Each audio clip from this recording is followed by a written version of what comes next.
County Municipal Court is reconvened. Please be seated. All right, we are on the record in case number 25 TRD 01258, caption the state of Ohio versus Jeremiah Mackey Jr. That's you, sir? Yes, sir. All right, so the record should reflect that the defendant is present in the courtroom today. Miss Yeager is here on behalf of the state of Ohio, and this matter is scheduled for a trial to the court. The defendant is charged with 2 counts of involving driver's license violations. One is driving under a OVI suspension, and the other is driving under a it looks like it says security on the citation, but according to the new Albany Municipal Code, it's basically just driving under a forfeiture. What I have is a financial responsibility. Yeah. So the driving under an OVI charge, or under an OVI suspension charge, is a first-degree misdemeanor. Carries up to 180 days jail, up to a $1,000 fine, and up to a 1-year license suspension. The video opens with a defendant walking into the courtroom with the confidence of someone who believes he has mastered the entire legal system through Google searches.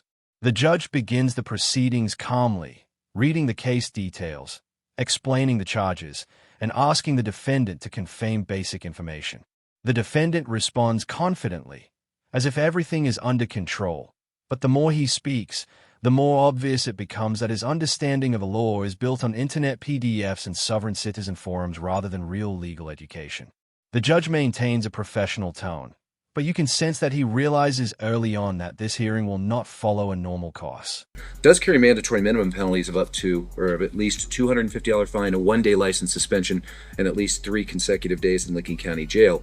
The other charge is an unclassified misdemeanor, I believe, is it not? Yes. Yeah, so it doesn't carry any potential jail time. And either way, if the defendant were to enter pleas of guilty or be convicted of the offenses, they would merge for the purposes of sentencing. So there'd only be 1 conviction.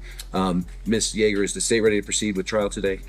Yes, Your Honor. However, Mr. Mackey informed us he actually wanted this set for a jury trial, not a bench trial today. All right, and Mr. Mackey, what do you have to say about that? She is absolutely correct, Your Honor. Also, I shared with her as well. I have documents, if in fact, if I could serve the court. Why don't you just tell me what you have there first?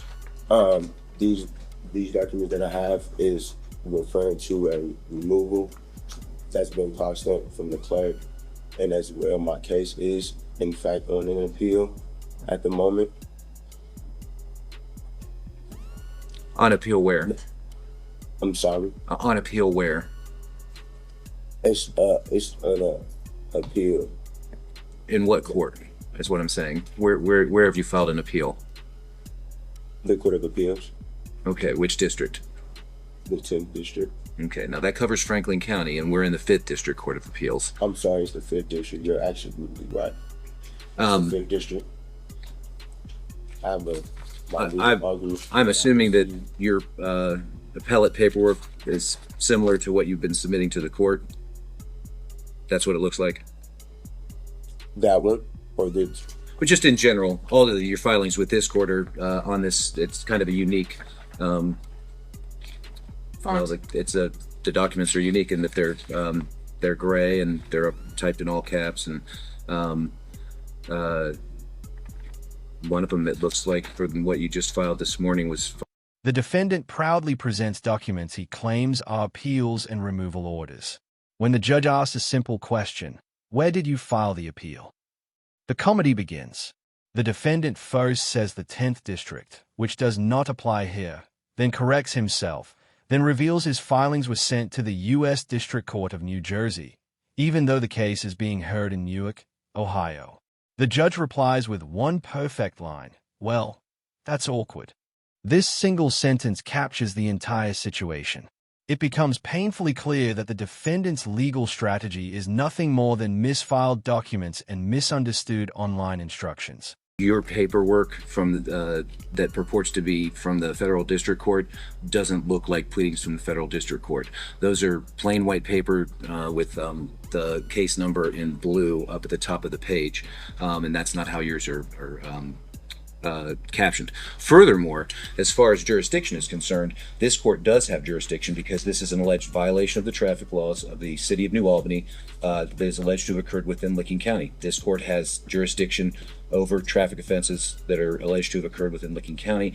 And by being here today and by entering pleas, you've waived any objection to personal jurisdiction over you. All right? Your Honor, I object on this bench trial.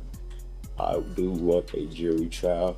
Okay, and as I've already explained to you, you did not make your demand in a timely fashion, so the motion to continue and the request for a trial by jury is going to be denied. It doesn't sound to me like you don't want to, I know you don't want to change your pleas from not guilty to guilty or no contest, so at this time I'm simply going to order or ask the prosecutor to call their first witness. Thank you. The state will call Officer Course to the stand, please. Officer, please come forward, be sworn.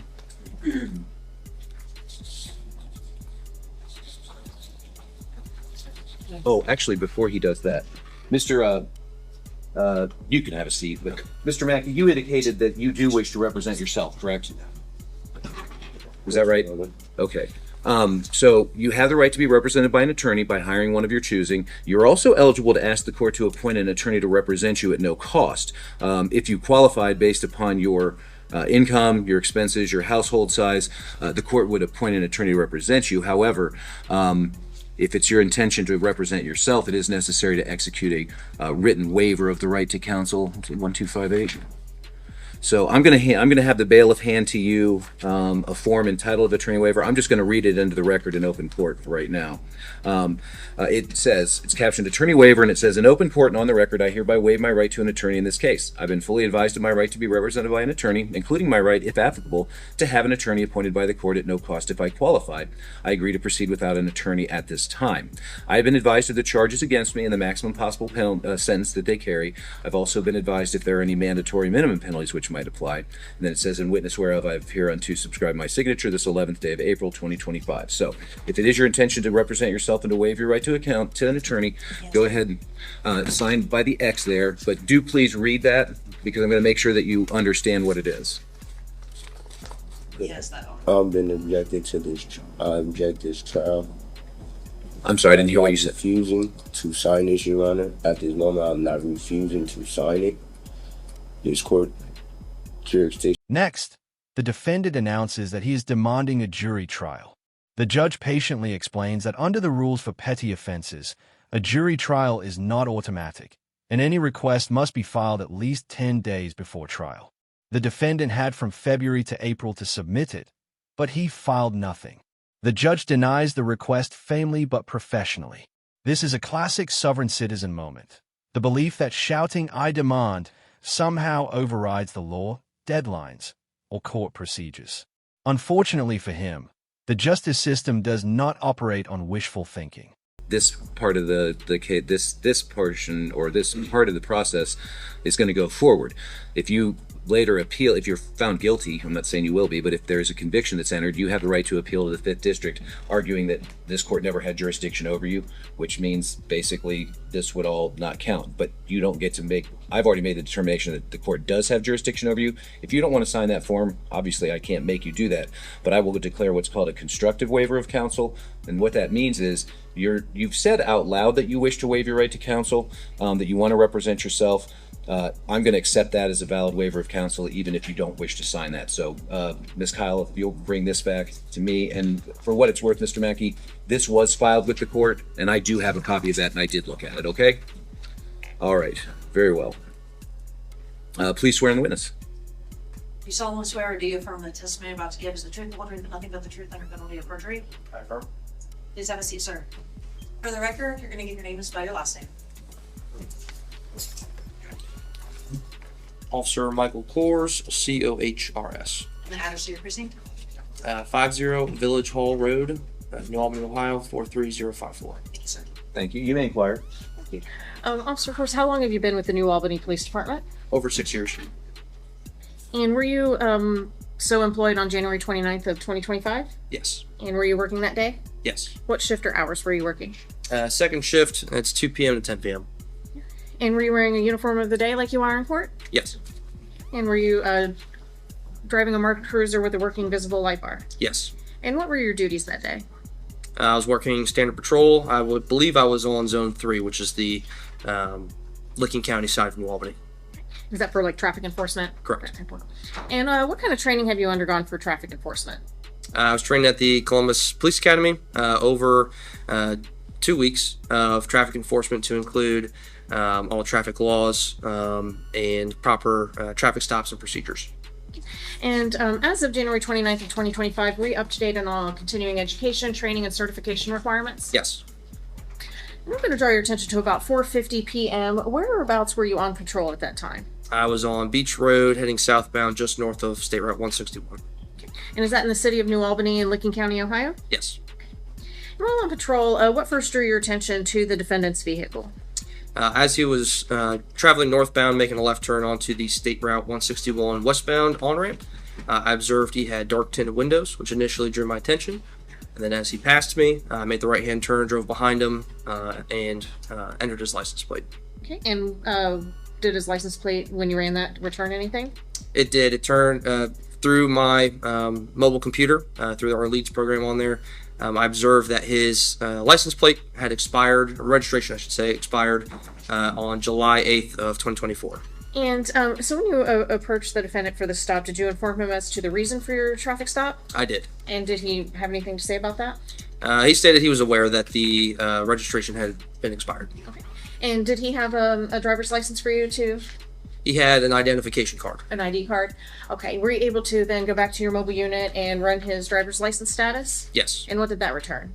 I observed again through my computer system that it showed he had multiple active suspensions, one of them being the OVI suspension that he was cited with, as well as the 2 non-compliance suspensions. On my system, reason why it was shown on the citation as a security suspension, that was the label, but per what I read through the system there, it was the financial liability.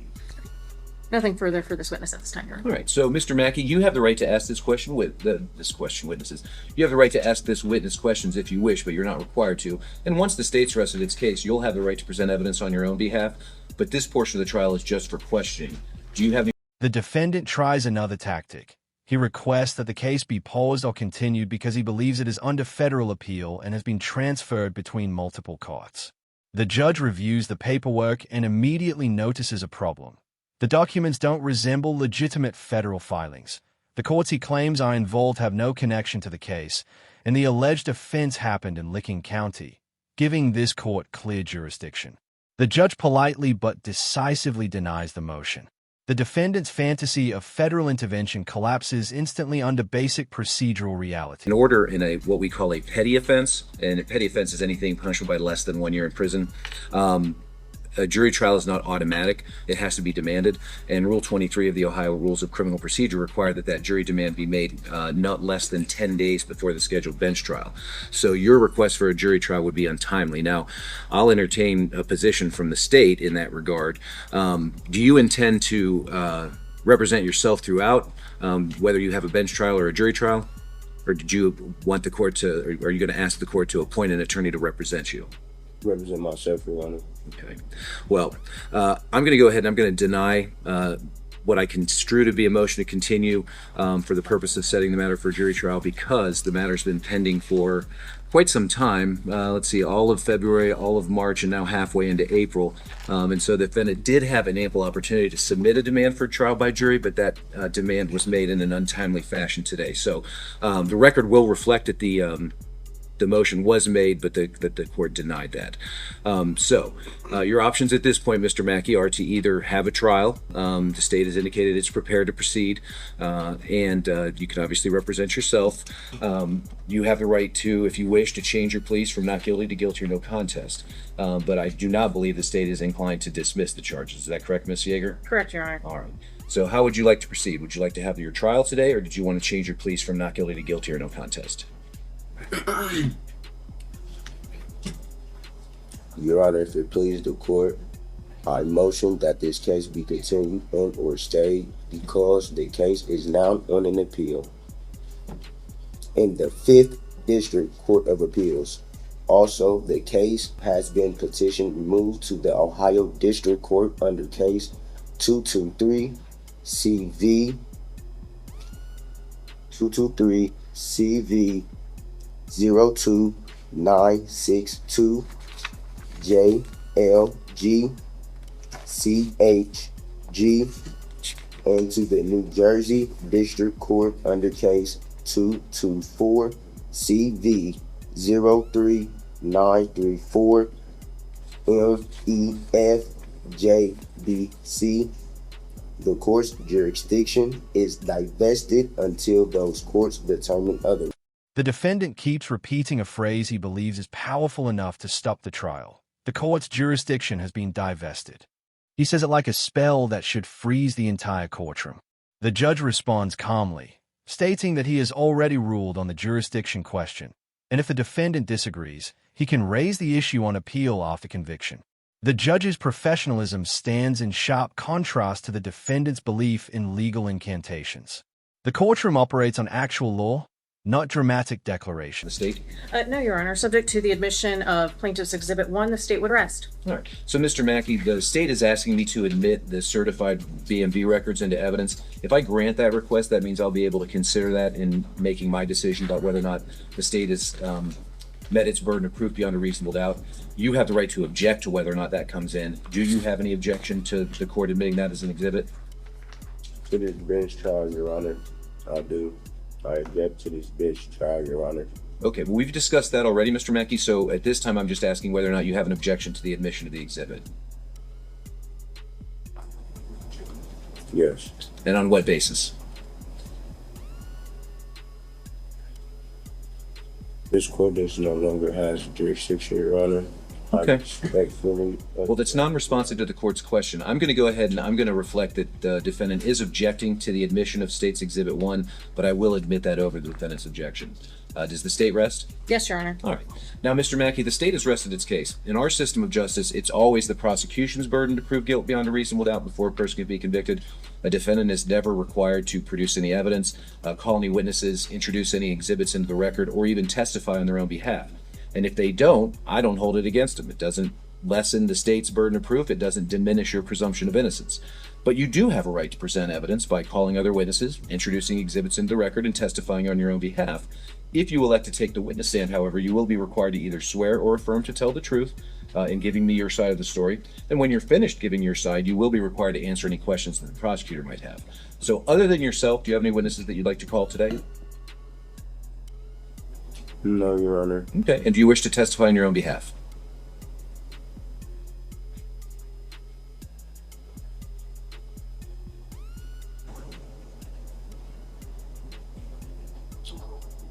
Your Honor, I object from this bench trial.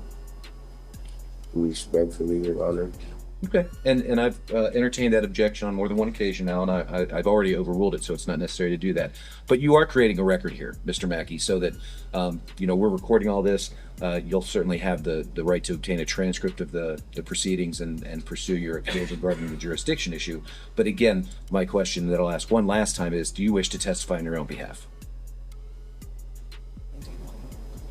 No. The judge explains the defendant's right to an attorney and offers the option of a court-appointed lawyer. The defendant refuses to sign the waiver, attempting to avoid any official acknowledgement. But the judge remains unmoved.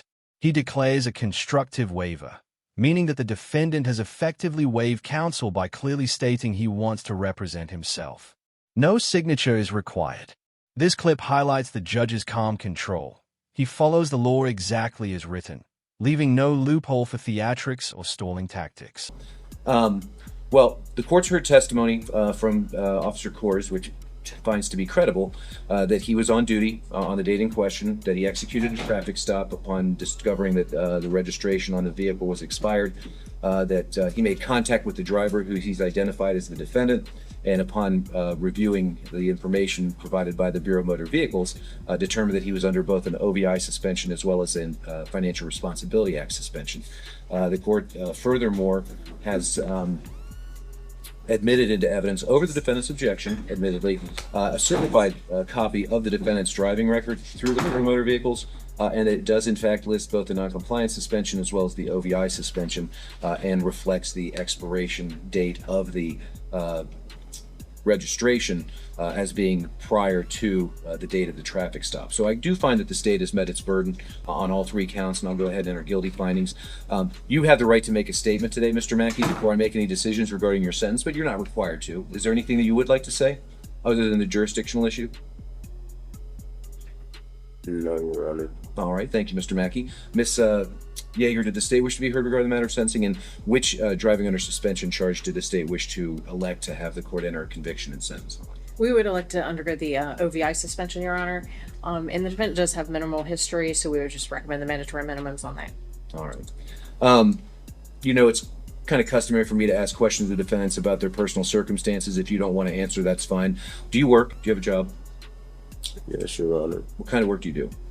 HVAC, sheet metal, as I told the officer that pulled me over. Yeah. Is that what you were doing that day? You were working out at the warehouses? Okay. Do you work for yourself? Do you work for yourself, or do you work for a company? I work for a company. Okay. How long have you worked for them? It's been 3 years. I've been in a skilled trade. Okay. Well, here's the thing. One of the reasons why I'm asking you these questions today is, as I mentioned earlier at the beginning of our proceedings, the court is required to impose at the very least a 3-day jail term. I don't want to cost you your job. Do you work Monday through Friday? Saturday, Your Honor. Monday through Saturday? Okay. We normally do not have, well, let me go ahead and pronounce sentence first, and then we'll talk about that. When you got pulled over that day, Mr. Mackey, you were just given your citation and then you were free to go, right? They didn't take you to jail, did they? Correct. Okay. All right. As far as the registration is concerned, the fine on that charge is going to be a $25 fine. On the driving under the OVI suspension charge, the court's going to impose a 3-day jail term, a $250 fine, and a 1-day license suspension to be start today and as of midnight. Costs will be assessed. Now, the reason I was asking you about your work and everything else is, as I said, I don't want to cost you your job, Mr. Mackey, but I don't have any discretion when it comes to those 3 days in jail. Normally, we require defendants, I'm assuming you don't want to go today, right? No. Okay. So it's customary for the court to grant what we call report dates. Some courts call them enforcement dates. And typically, we require that the defendant report here to the courtroom. But since my colleague, Judge George, took the bench, we now have the option of having folks report directly to the jail. And that's important for one reason. If you had to report here, you'd have to report on a day that the court's open, so Monday through a Friday, all days of which you work. But if I order that you report to the jail on a Sunday, at least one of those days, you won't, of the 3 days, you won't be missing work, okay? Would you like for me to grant you a report date to the jail on a Sunday? I mean, I know you don't want me to impose any jail at all, but under the circumstances, would you prefer that I make it so that you report to the jail on a Sunday so you only miss 2 days of work? Okay. All right. Let's set it out a little bit just to give you some an opportunity to make those arrangements with your work. Let's go ahead and I'm going to have you report directly to the jail on Sunday, May the 4th. And that's located at 155 East Main Street here in Newark. And the bailiff will give you all the information that you need. I said, what did I say, the 4th? Yes. Yes. Okay. And that's going to be at 11 a.m., Mr. Mackey. And then you'll get out 3 days. Officer Michael Kors steps onto the witness stand, takes his oath, and introduces himself with 6 years of law enforcement experience. His testimony is professional and methodical. As soon as he begins speaking, the courtroom atmosphere shifts from sovereign citizen fantasy to real evidence and procedure. The officer's detailed account of his training and responsibilities grounds the case in reality, creating a clear contrast with the defendant's improvised legal theories. I don't know whether you genuinely and sincerely believe that that's the law. I'm here to tell you that it's not. But even if you do, I got to tell you, a lot of times folks who espouse these arguments just continue to find themselves in court and they don't win against the system. It may be unfair in your mind. I get that. I understand. But I just want to give you a word of caution that, you know, if you do get cited in the future with any traffic violations or even criminal offenses, making these arguments is not going to work out in your favor. It's not going to help your situation. You know, you can be as frustrated and angry at the system as you want. The law is what the law is, but I would just recommend that in the future, you know, just deal with it regularly and move on. You know, the only thing that you need to do is comply with the driver's license laws, and you won't have to worry about having. The officer explains his traffic enforcement duties, his academy training, and how he operated a marked cruiser during the incident. His clear and factual description highlights the difference between structured law enforcement and the defendant's Google-assembled paperwork. The prosecution builds a coherent factual timeline, while the officer's testimony reinforces that the stop was conducted properly. No conspiracies, no federal sabotage, just straightforward policing. As the officer continues his testimony, the defendant's jurisdiction arguments start to look not just weak but completely irrelevant. The court is now discussing concrete information: the date and time of the stop, the location, the defendant's suspension status, and the officer's direct observations. Evidence piles up, while the defendant's filings and bold declarations crumble in comparison. This clip makes it painfully clear that the justice system runs on sworn testimony and documented facts, not speculation. The final clip summarizes the entire courtroom dynamic. The judge is calm and in control. The prosecution is prepared. The officer provides credible testimony, and the defendant continues living in a separate legal universe. Despite all his motions, filings, and verbal declarations, the trial proceeds exactly as it should. The judge repeatedly reminds him that he cannot freeze the case with imaginary jurisdiction rules. In the end, the sovereign citizen theatrics collapse under the weight of real law, real evidence, and real consequences.